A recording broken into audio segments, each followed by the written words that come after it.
Hi everyone, this video is me reviewing and judging the challenge entries for the circular art challenge on my Discord server, but it's a bit of a scatterbrain video because I am an idiot. The reason I'm an idiot is because I was disturbed while I was working, and what I mean by that is I started collecting all of the images for like the different submission entries for the challenge, but then I didn't finish collecting them, and then I was taken away by family to do something, and then I came back and just started recording it, so I didn't actually review all of the submissions. So this video is going to be chopped up because I'm going to do some with like the old recording and some with a newer recording, but we'll figure it out. So here we go, let's get into judging the challenge entries.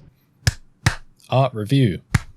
Alright, so I haven't done this before. We run art challenges on my Discord server, and I usually just judge them in private, but I thought for this video, why don't I actually do the judging on camera? So we can talk through my full process, I can kind of explain how I pick and choose my favorite ones, and then we can come to the conclusion together. Or you may disagree with my conclusions, that's perfectly fine, but I thought, yeah, let's give it a go. So the current challenge, which I'm judging, is called circular. Sometimes we do like color challenges, where we're only allowed to use a few colors. Sometimes it's shaped ones, which we've been trying out recently. So we did a triangular one, now we're doing a circular one, and for these you have complete creative freedom, so you can make any kind of artwork you like, but it just needs to incorporate a kind of circular shape somewhere in the focus. Not all of the submissions are images, there are also a couple of video ones as well, and one of them, like this one here, has an animated version, so I'll show those to you as well. But yeah, let's get into it. So we'll take a look at Rex up here. So this is some kind of space station. The circular shape, you can tell, is kind of incorporated here. We've got semicircles which are kind of arrayed on different rotations. It's quite interesting. I like the space bloom effect. The shape's quite cool, but I can't necessarily tell that it's a space station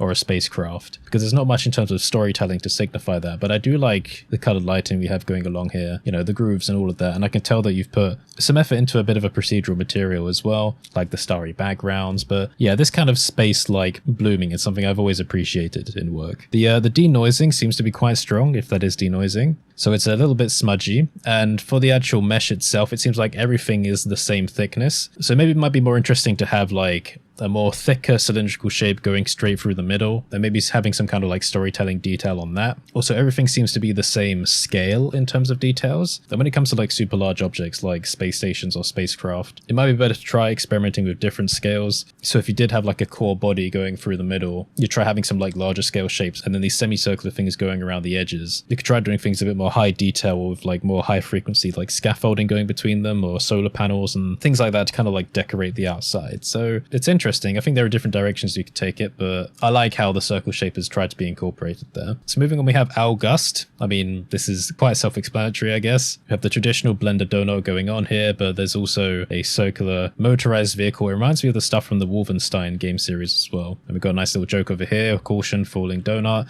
So I like the small details like that. Overall, the whole piece is a bit, I think, dull in lighting and color. I don't want to use the word dull because that's a really bad word to use. But you know what I mean? Like when you compare it to everything else, it doesn't really pop out so much, but I feel like, you know, that could be changed with some lighting and contrast. It also feels like the textures, so I guess these are generated textures, are quite low scale. But again, you know, that's quite an easy fix. Also, is that flat shading on the sprinkles? Can't really tell. And the road seems a bit flat, but otherwise I quite like the composition and the idea of like someone coming along with just a giant donut. If I was doing it differently, I think maybe I would kind of change the angle a bit to the side, maybe have some vegetation coming up, maybe the donut's kind of like carved into the environment in some way.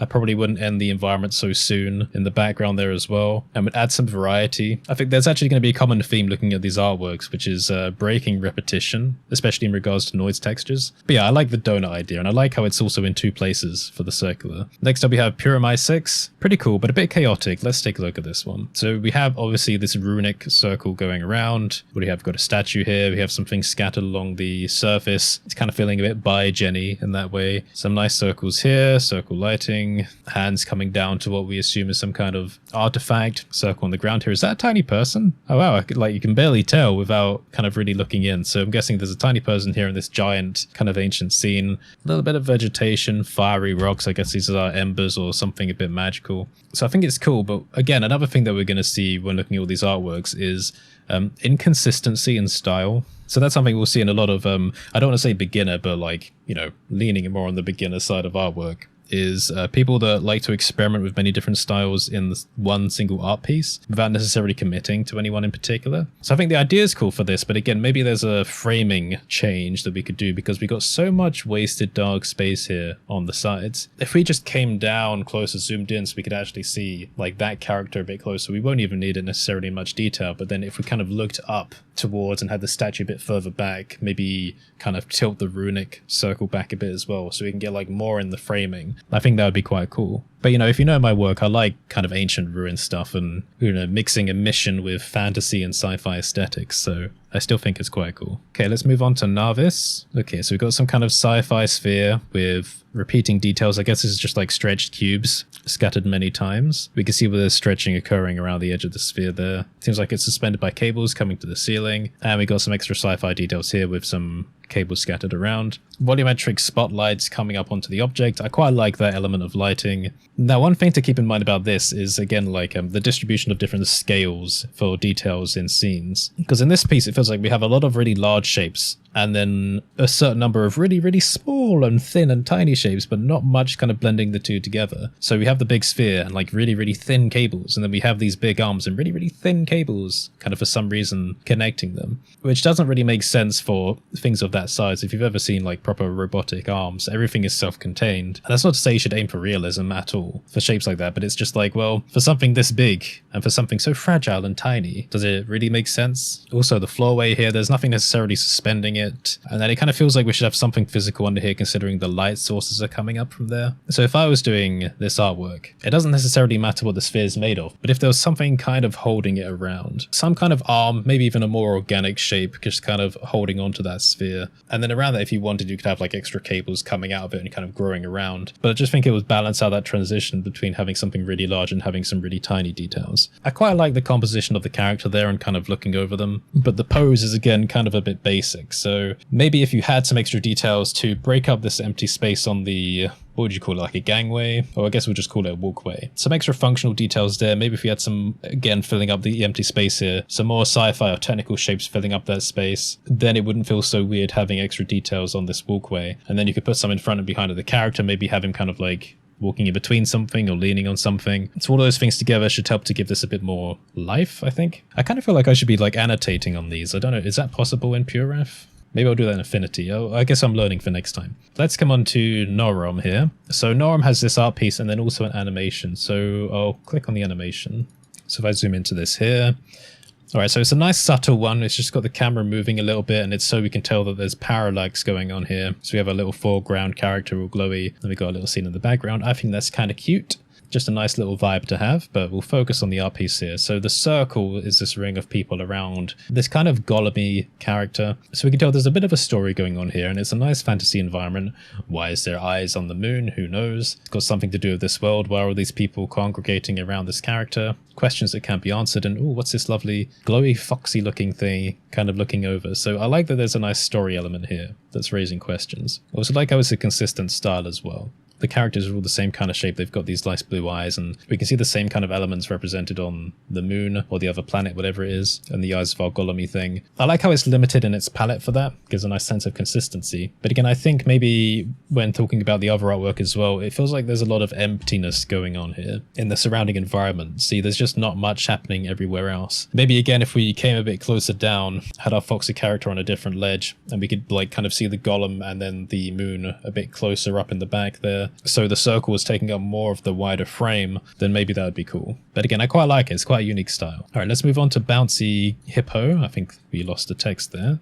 Let's bring you back. All right, so BouncyHippo, I like their work. They've taken part in a lot of the challenges. But the key thing about this one is it's a really, really cool frame. I like this, and I like the color. I like the brightness bleeding through. But breaking repetition is one of the key things I want to point out here, because the pattern for this back framing or this glass is the same as the pattern for like the rest of all of this shape. Also the trees, they're identical scattered around. You could have just simply rotated these a bit. I think that would have broken it up a bit more. Also some scaling variation to break up that line. But otherwise, I quite like the entire scene with all the people walking around, because I like colossal architecture. I think that's really cool. We can kind of see where the polys are on this shape because we have the slightly harsh angle there, and something about that kind of breaks the illusion. I think there's opportunity up here for something much more interesting. If you had the time to actually make it, we could have like different balconies and different levels with different people on them. Something a bit more, I guess, kind of hotel-esque. Maybe the framing here could be replaced with some sort of columns, who knows? But something to indicate the presence of more people, I think.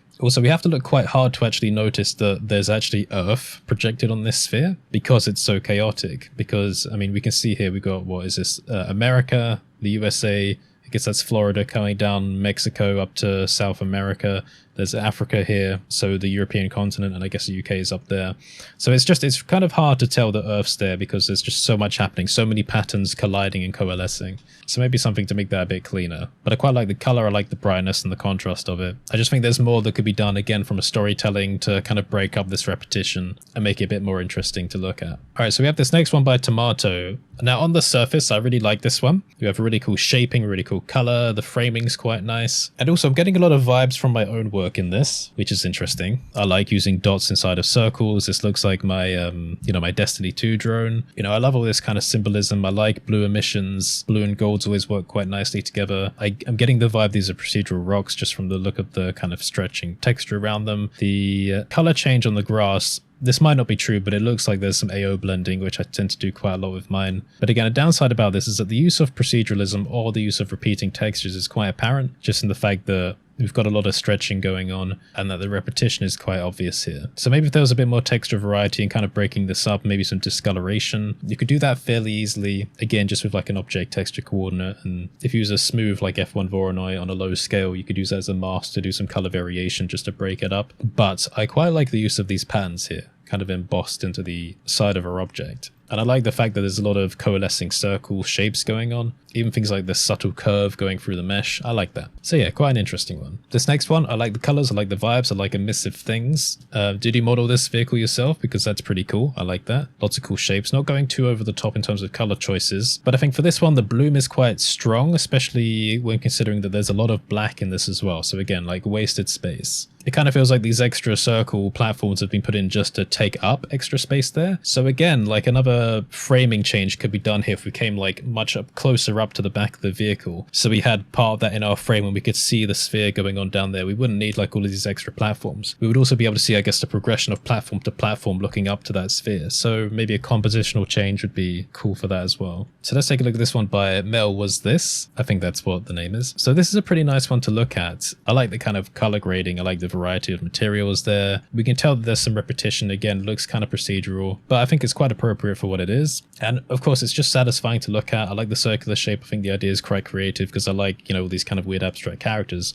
But this art piece is something similar to what I mentioned with Puramai up here, which is where there's a lot of experimentation, but not much committing to certain style. For example, the style of modeling back here, with all these kind of hydraulic looking pipes and stuff, is completely different to the style of modeling up here, which is different to the style of details over here, which is different to the style of the cable over here, which is different to the style of this connecting piece here.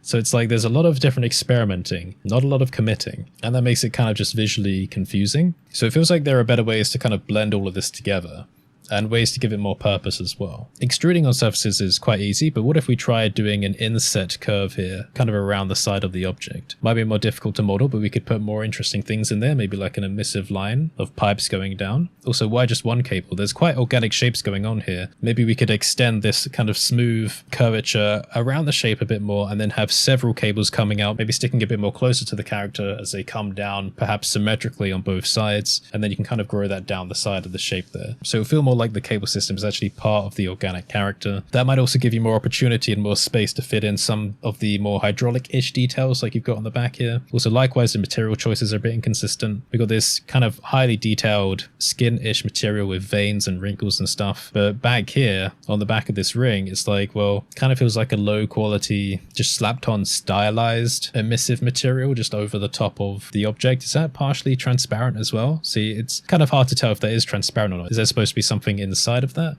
If that is the case, then maybe something actually more physical that could glow inside there would be better. So inconsistent, but I like the style, and I like the use of kind of this composed fading around the edges as well. The sea iconography or symbology there is quite nice. And also, I think it's quite cool that you've got a proper background going here with this doorway. Something is much better than nothing. So yeah, I think that's quite a cool one to look at. Let's take a look at some of the other video content as well. So we have this loop from Hili. So this one repeats, and I believe the comment for this was POV, you're a ghost. So it's like you're kind of phasing through walls. I guess a circular aspect about this is that it's a loop. So that's kind of circular, and I guess kind of what we're going through is circular, and there's eyes as well. But I think the circular aspect of it is not really obvious or apparent. So I think it's cool to watch, and it's quite satisfying, but it's not completely thematic. But yeah, I appreciate the effects that have gone into it. And also another video to show is this one by White Rooster Productions. So this is a VJ loop, and the music which accompanies this is something I really like, but I can't show it because obviously this is a YouTube video. But the main thing here is this fits the kind of VJ loop aesthetic really well. There's a lot of kind of abstract sci-fi shapes. We're moving through it smooth. We've got a bit of motion blur going on, and the colors are quite nice. Red and blues always go well together. It fits with the circular theme because obviously we're kind of going around a more circular shape, and the details are all kind of circular as well. So just in terms of aesthetics, I think it's really nice. But when you look at stuff like this, I don't know how much of this is actually hand done, or whether any of this is kit bashed or generated, you know, like random flow type add-ons and stuff like that. I'm not sure, but it doesn't matter because if we put the technique to the side, I think it's quite satisfying to watch. And if you actually listen to it, the music, it's really satisfying as well. And it's quite a high quality VJ loop, especially when compared to some of the other content out there as well. If I had to add anything, I would say maybe some accent colors in the form of emissive elements that we fly past on the edge of this kind of in a tube. And also there are some parts in this where we're kind of coming past the empty red backspace. Maybe we could fit something in there as well, just like something interesting to catch our eye as it goes past. But otherwise I quite like it. Maybe even for the emissive elements, just some quick little bits of writing on the kind of plain inner panels that we go past. I'll stop watching that because it's kind of making me dizzy now. All right, let's get the rest of these done, shall we? So we've got Slinc here with his Dyson Sphere project entry. I like it because I like Dyson Spheres, and there's a game called Dyson Sphere Project, which is actually all about building a Dyson Sphere, so I kind of like that. And this isn't really a Dyson Sphere, this is more of a Dyson Swarm. It fits in with the circular thing. I mean, we've got the circular star and the circular swarm, but it is kind of simple and it's a bit hard to see, you know, what's going on in the scene, but I think it's quite a nice idea anyway. Coming over to Donna Designs in 3D, there's a bit of a story behind this one because I said when the challenge started that I'm still waiting for someone to do a macaroni art entry for the challenge. So for a laugh, Donna put this together. Now when I first saw it, I thought this was a real life entry because it looks pretty realistic, and the thing that really sold it for me was the actual glue here, because the glue looks like it's seeping away and we've got like a little bubble there in the middle of it and it's, you know, kind of coming out of there. But then I saw the clay version, so check this out. And then it's like, it's not real, is it?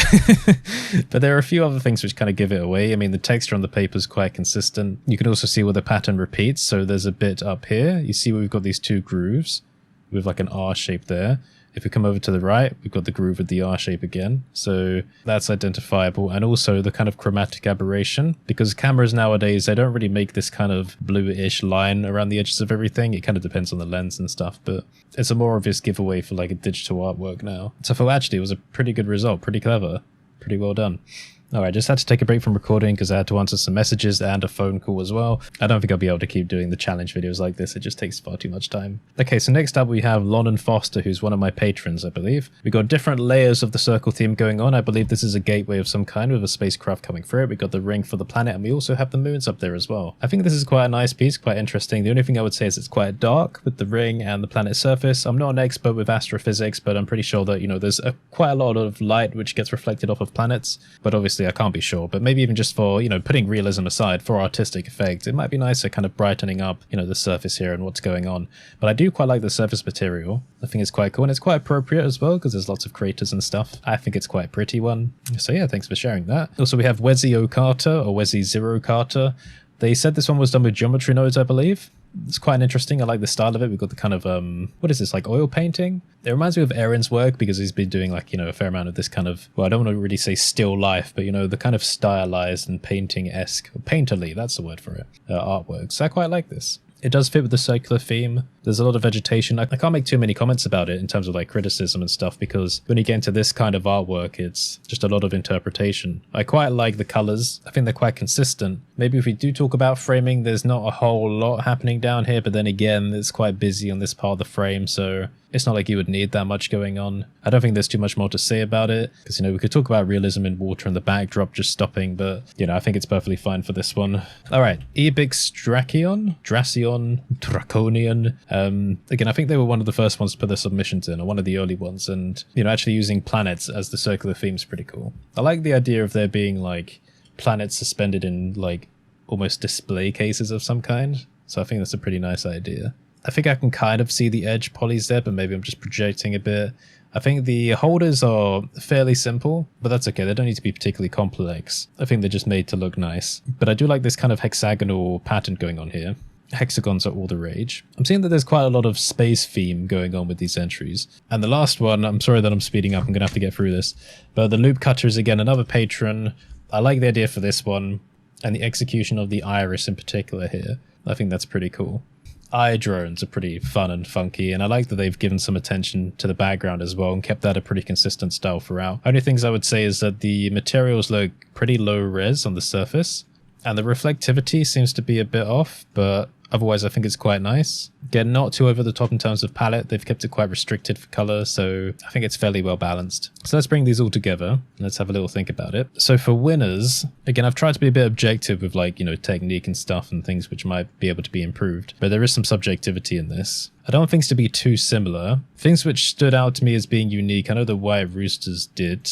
Again, not necessarily the most complex one, and it is quite samey all the way through, but it was quite enjoyable to watch. And a nice amount of, rendering effort goes into animations and stuff. I don't know about first place though. So I like Tomato's one just in terms of how it was put together and the shaping and stuff. I think it's quite a pretty result for the circular, but I want something a bit creative. The Beach Ball one, I was impressed when I found out that it was a render, so I have to give them credit for realism on that. So these are ones I quite like. The rest of them are good. This one stood out again, like stylistically when you look at it, this person's got the right vibes going on. A lot of different experimental styles. I mean, I can tell this is the kind of artwork I would like if it was maybe styled a bit differently. As I said earlier, there's lots of kind of, I don't want to say conflicting, but like inconsistent styles in it. So if it was more consistent, I think that would be like a really good contender. The planets are quite different. I like the ones which are kind of experimenting with different styles, like this kind of oil painting one or this animation one. But I think these three are my favorites. But that's just a question of which order to put them in.